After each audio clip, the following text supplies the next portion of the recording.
O núcleo em torno da psicologia realmente ele surge com a vinda da dona Helena Tipoff, que ela veio por um projeto de educação, de formação, né, de educadores, e nesse projeto, sim, e pelo dinamismo dela, ela começou a mobilizar uma série de pessoas interessadas nesse trabalho da psicologia, né? E como ela era uma pessoa muito ativa, ela não ficou presa ao projeto, vamos dizer, educacional do Estado, que era um projeto do Estado, e ela começa a criar outros tipos de envolvimentos frente à realidade brasileira que ela observava aqui. Por exemplo, a questão do que hoje nós chamamos os meninos, né, com síndrome de Down, né, que eram chamados de retardados, né, de coisas assim, eram discriminados, e que ela cria uma entidade para cuidar dessas crianças, né, muda o conceito, né, para pessoas, né, especiais, né, que ela vai chamar de excepcionais, são pessoas que são exceção. Depois ela funda a Sociedade Mineira de Psicologia, né, que vai ter um papel importantíssimo no movimento, tanto pela criação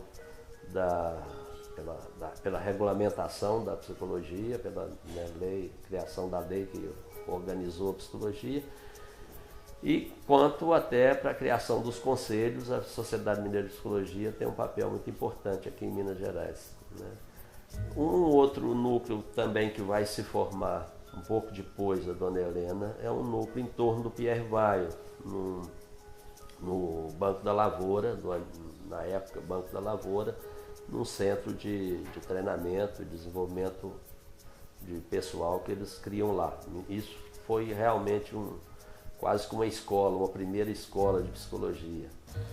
O Banco da Lavoura, naquela época, na década de 50, isso deve ter sido em 1955, 56, o banco já tinha um departamento grande, só de treinamento e desenvolvimento, chamado DOT, Departamento de Orientação e Treinamento, que era dirigido por um psicólogo alsaciano, chamado Pierre Weil. Depois se tornou um psicólogo famoso, inclusive em Brasília. Esse departamento praticamente era o celeiro de psicólogos aqui em Minas Gerais e praticamente no Brasil. Então, os grandes psicólogos da época, que não tinha ainda a profissão regulamentada, mas já havia muito trabalho de psicologia, era quase tudo trabalhando no Banco da Lavoura, no Departamento de Orientação. Dali saiu um grande grupo que continuou na área da psicologia organizacional, né? E dali saíram grandes professores para os cursos da Federal, por exemplo, e da PUC, né? Dali estava ali o Pierre Weil, estava ali o Sérgio Garcia, que são dois exponentes aí da formação da psicologia em Minas, desse, vamos dizer, esse período mais recente, né, depois de 62. Aqui na PUC já havia, e aí é muito um mérito do professor Pedro Parafita Bessa, que foi praticamente o segundo, né, foi um seguidor da dona Helena Tipoff. Ele substituiu a dona Helena no hoje Instituto de Educação, né? Ela teve que deixar as aulas lá, ele que pegou essas aulas. Foi um grande batalhador pela criação do curso de psicologia. Na Católica existia o curso de pedagogia e já estava em processo de discussão da lei no Congresso Nacional, e a Católica ela se antecipou, ela criou um curso que seria tipo uma especialização da pedagogia, mas já com toda a matéria voltada para a psicologia. Então havia as disciplinas básicas, as disciplinas afins de filosofia, estatística, biologia, antropologia, né, e as específicas da psicologia, de formação geral e depois das da prática, né, de psicoterapia, da psicopedagogia, de seleção profissional, né, que eram os campos que a lei previu, que eram o trabalho, a educação e a clínica. Antes de formar, eu já entrei para o Serviço de Orientação e Seleção Profissional, SOSP, que funcionava no Instituto de Educação. Hoje ele pertence à Universidade do Estado de Minas. E foi na época do governo militar. O SOSP funcionava ali na Rua Paraíba, com Timbiras. E o forte era orientação profissional e seleção. E pelo SOSP passavam jovens fazendo o processo de orientação profissional. E nós tínhamos um arquivo enorme. Você imagina que já funcionando desde 1949. E então esses arquivos eram muito visados, porque as questões sigilosas apareciam nas entrevistas psicológicas, né? Os dilemas dos orientandos na orientação profissional. Então, o professor Bessa defendeu arduamente os arquivos do SOSP e conseguiu preservar.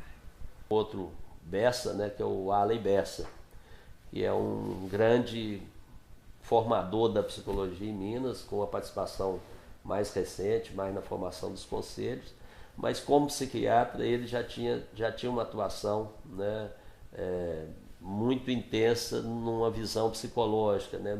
Ele já trouxe para a própria psiquiatria, ele foi coordenador do setor de psiquiatria infantil durante um período e ele já fez lá dentro desse setor ele já produziu uma mudança grande no sentido de sair dessa visão, né, da doença para uma visão da saúde mental.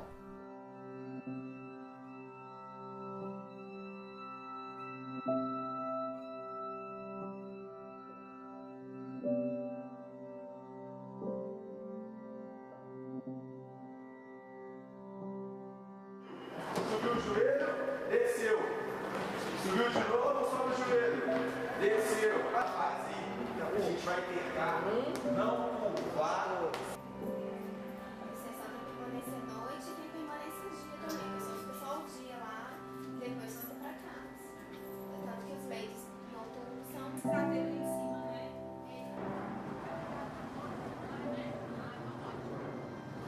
Esse ponto, você viu?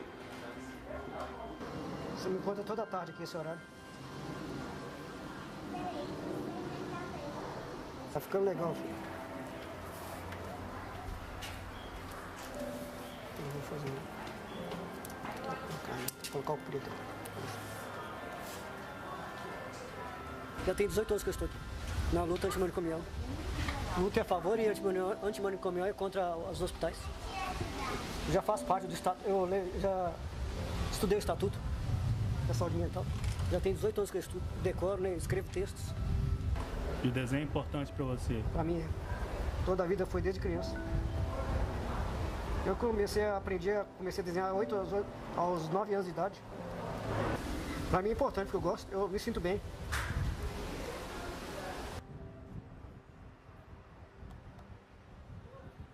A psicologia era muito vinculada a uma concepção liberal de profissão, né? Os alunos de psicologia, os professores, tinham uma perspectiva de que o psicólogo fosse um profissional liberal, uma espécie de médico, que ele ia formar, abrir o consultório, na maior parte dos casos, trabalhando em clínica, ou então alguns trabalhando em empresas e ainda um grupo menor trabalhando em escolas. Eram essas três áreas: escola, empresas e clínica. Mas a maior parte dos alunos tinham a perspectiva clínica, exatamente porque esse era o valor predominante, a de ser um profissional liberal, como um médico, como um advogado, como um dentista. E, como profissional liberal, a referência era fortemente individualista. Portanto, atender os indivíduos que têm capacidade de pagar pelo serviço prestado. Essa era a ideia de psicologia. Hoje isso mudou completamente e eu acho que graças a grupos, né, a pessoas que ocuparam várias posições dentro dos conselhos regionais, Conselho Federal, dos sindicatos, que deram uma visão social para o psicólogo. Portanto, hoje o psicólogo tem um outro papel inteiramente diferente na sociedade, muito mais relevante.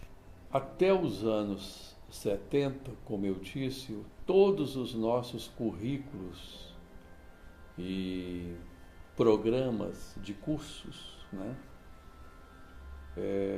estavam centrados em teorias americanas, né, dos Estados Unidos. E, evidentemente, que os Estados Unidos pela própria tradição anglo-saxônica, ela é extremamente positivista, né? Ela não trabalha, por exemplo, com questões que a gente poderia dizer hoje da subjetividade, né? É tudo muito empírico, o dado tem que ser muito real, tem que ser medido, tem que ser mensurável, etc. E o forte dessas teorias era exatamente um modelo mais empresarial, organizacional, né? Que sustentava, inclusive, o próprio capitalismo, né?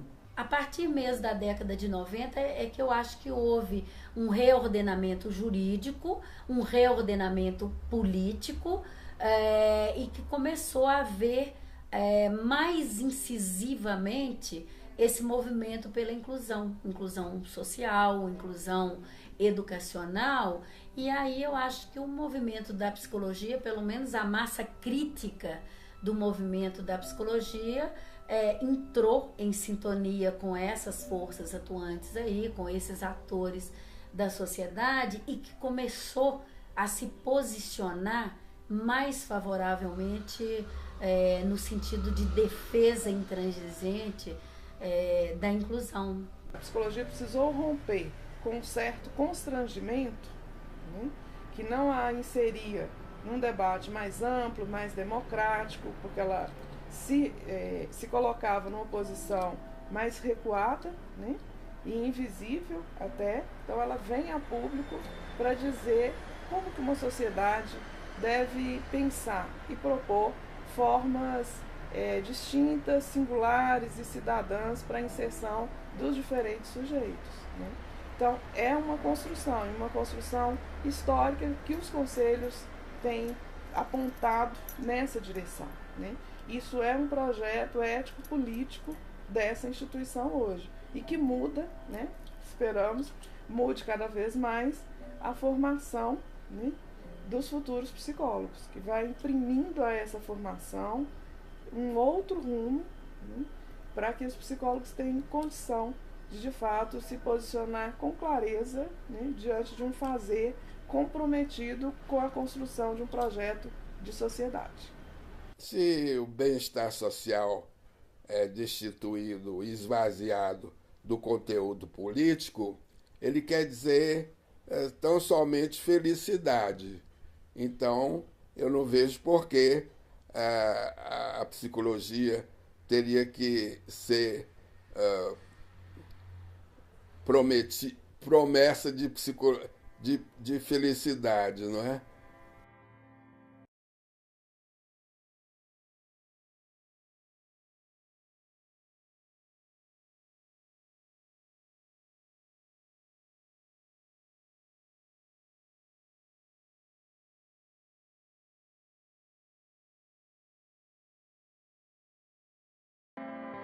Aquele modelo clássico, epistemológico, vamos dizer assim, positivista, e ao mesmo tempo colado no modelo médico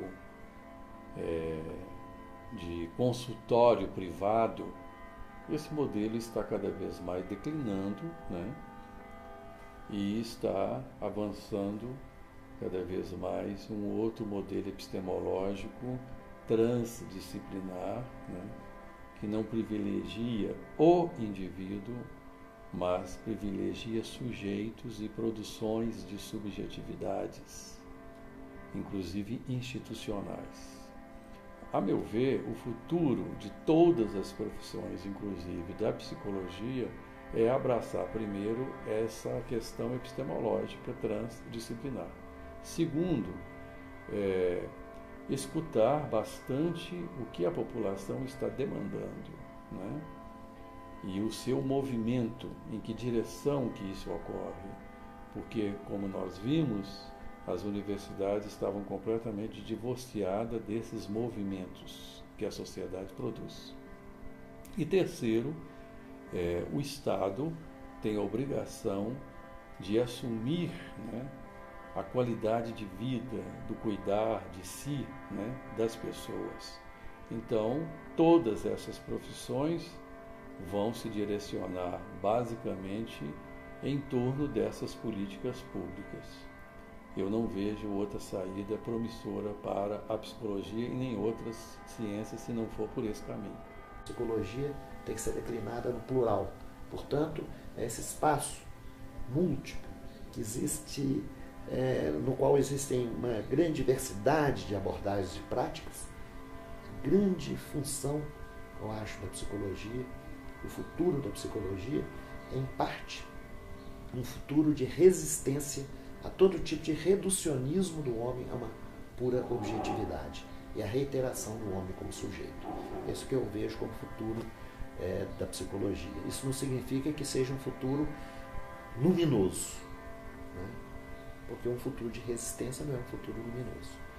E os meninos jovens que terminaram o curso recentemente, enganam-se eles com a posição que eles teriam já o lugar feito.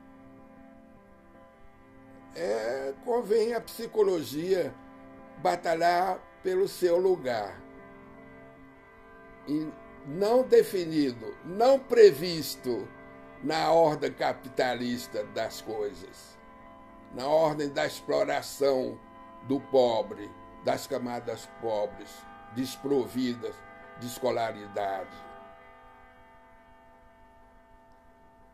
Foi assim que eu aprendi com a psicologia.